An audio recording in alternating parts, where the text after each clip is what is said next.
If the sword was used first, there wouldn't be any explanation for the scratch on the sheath. If you are going to attack with the sword, you'd take it out of the sheath first, right? That's true. With the sheath on, it'd be heavy and bulky and useless as shit. Okay, so how did the sheath get damaged? If they got attacked with the kitchen knife, maybe they grabbed the sword as a defensive impulse. In that situation, there wouldn't be any time to actually unsheath the sword. So you're saying the sword was initially used to defend against an attack from the knife? Which means whoever had the kitchen knife was the one who attacked first. I think I get it. So here's how it all played out. The culprit came in, found the kitchen knife hidden there somewhere.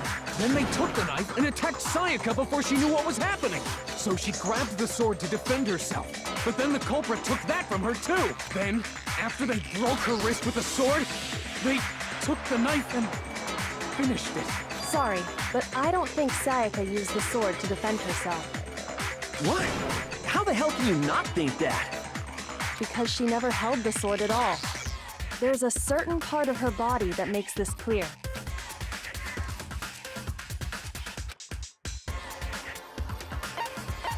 If you want to switch, you have to touch it, her palms. Her palms? Yeah. I got it! You're talking about her palms, right? The palms of her hands were perfectly clean. So I don't think she ever picked up the sword. How can you know that just by looking at her palms? Like I said before, the gold coating on that sword comes right off. All you have to do is touch it.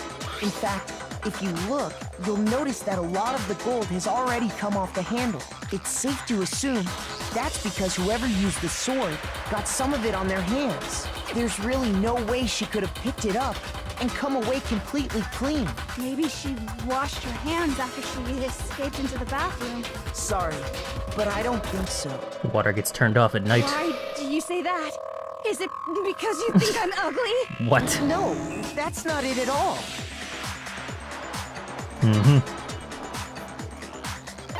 Water can't remove it. Water was off.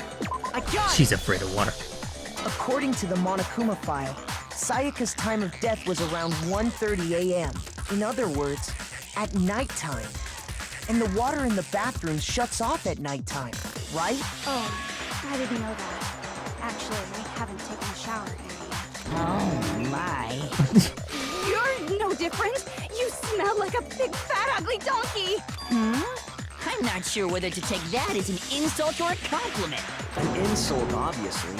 So anyway, if Sayaka never touched the sword, then that means the killer is the only one who used the sword. But hold on. If that's right, then the one who damaged the sheath with the kitchen knife was...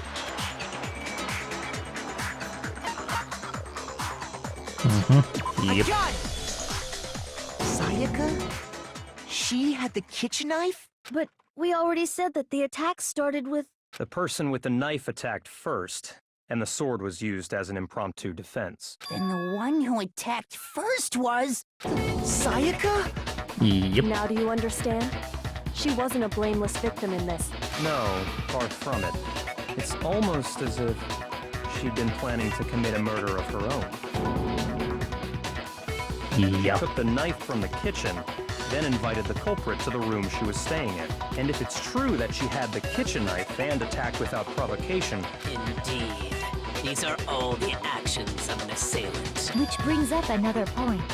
Makoto, Sayaka was the one who suggested you two switch rooms, correct? Maybe the reason she wanted to switch rooms was so that she could pin the crime on you.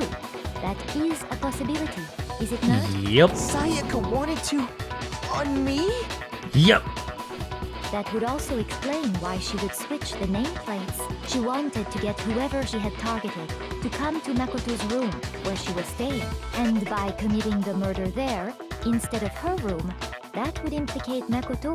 But for that to work, the target had to be lured out, while still keeping the room swap a secret. If the target knew she had switched rooms, they would have become suspicious right away. So all that's why she switched the names? But doesn't that plan seem a little risky? For one thing, even if her plan worked, Mr. Naegi would just tell everyone they'd switched rooms. I don't know. I'm not sure our soft-hearted Makoto is capable of that kind of cutthroat behavior. I'm sure Sayaka realized the same thing, which is why out of all of us, she asked him to switch rooms. Plus, she was the ultimate pop sensation. A totally forgettable kid. Or a national superstar. Who are you more likely to believe?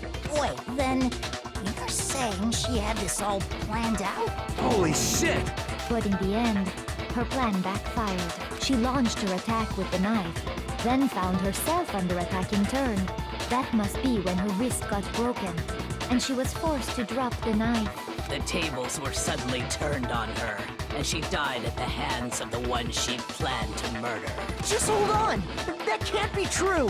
Because... Hey! You guys have totally derailed the argument. You're being super boring right now. Come on, hurry up and decide who did it.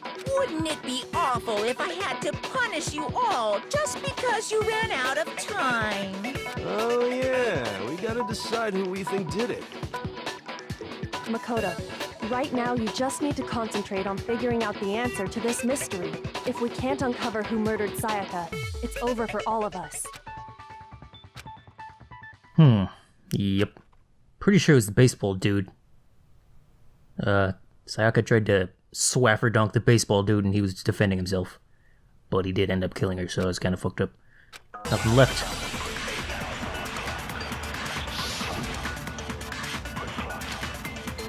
Dying message. Oh yeah, the dying message. What was that about? It's easy just to say, 11037? hey, decide who did it. But there just aren't any more clues, right? Very well. I Then missed. let's review all the clues No. we found up to this. Shit. Maybe thinking where there must be contradiction. I'm too slow It's easy with just the to say, things. hey, decide Yeah. who did it. But there just aren't any more clues, right? Yeah, you gotta use it right there. No, it's I used it on that one, but it was too slow because the animation takes like a few seconds to proc, so it actually hit the next There message. still might be one God clue damn it. left. That Sayaka's sucks. dying message. Dining? Wait, what did you say? The dying message. She wrote something on the wall behind her, remember? 11037. Written in her own blood. There must be a clue about the killer hidden in there. Well, before we get too far into that, I need to ask, can we really be sure that Sayaka is the one who wrote it? Left index finger. Yep. I got it! Her left index finger had blood on it. That could only be because she used that finger to write the message. Or the killer used that finger to make it look like she did. I mean, it's I see. She broke her right wrist during the fight, so she'd have to use her left hand to write. Sure. I think we can all agree Sayaka wrote it. But still, what the heck do those numbers mean? 11037? Hey, Chihiro. You're a computer nerd or whatever, right? You should know all about numbers and shit. No, that's not... Yes, I'm a programmer, but I don't see any kind of meaning in these numbers. Of course. It's because they're not numbers. Oh, yeah, it looks like... Huh? What? No, it's just... look at the numbers, assuming they're not numbers. Don't these first two, 1-1, look less like two numbers and more like one letter? mm-hmm. Ah, you're right. The connecting line is barely there, so I assumed it was 1-1, but... Looking at it now, you could also read it as an N. Whoa, you might have finally just said something worth a shit. Our little gray cells are really getting excited now. But even if that really is an N, N037, doesn't make any more sense than before. Rotate the image 180 degrees. Oh my god. Now I see. She wrote down the killer's name. Oh, it says Leon. Oh, it is the baseball guy. Yep, You just I was shot right. past the clue part and right onto who did it. So, whose name did she write? Mm-hmm. Select someone. It's this dude. Here's my answer. The key to solving this mystery was simply to rotate the writing 180 degrees. Surprised we never talked about like the trash can shit and the crystal ball and all that crap. 'Cause that's what made me think Leon did it. If you turn the message around, it becomes the letters L-E-O-N. Maybe we're gonna get to that after we accuse him. Maybe we'll get to that evidence. L-E-O-N, or more accurately, Leon. What the hell are you talking about? It's just a coincidence. It's just a bunch of random squiggles that happen to look like my name. No, it's not random at all. She wrote that message on the wall behind her as she was leaning up against it. In that position, she couldn't move to write normally, and had to write upside down, as it were. And as a result, when you look at it standing in front of her, it ends up getting flipped. Try it for yourself if you want. Write something sitting like her, and the letters will be inverted. That sounds like one hell of a stretch to me. I'm the killer? You can't just go and say shit like that. If you're not the killer, then why did you try to destroy the evidence? Huh? You know what I'm talking about, right, Makoto? The evidence Leon tried to get rid of? The hair? That thing I found on the ground in front of the incinerator. I guess this thing. I got it! You mean the burnt shirt piece I found laying on the ground by the incinerator, right? As the killers stabbed Sayaka, they must have gotten some of her blood on them. And to dispose of the shirt covered in the victim's blood, they threw it into the incinerator. But one piece burned off and got left behind. And the killer didn't notice. If they had, they most certainly would have panicked. Isn't that right, Leon? But is one scrap of fabric enough to conclude that Leon is guilty? Yeah, I mean, Leon's not the only one wearing a white button-up. That's right. There are plenty of other people here with shirts like mine. With just that one little charred piece, there's no way you can say for sure who it belongs to. You're right. That alone isn't enough. But there are some other points that may reveal the truth. Are you finally starting to understand? The answers to all the riddles are right here. Yeah, I think so. Alright. Good. Something about that we need to pay attention in order to figure out who's responsible.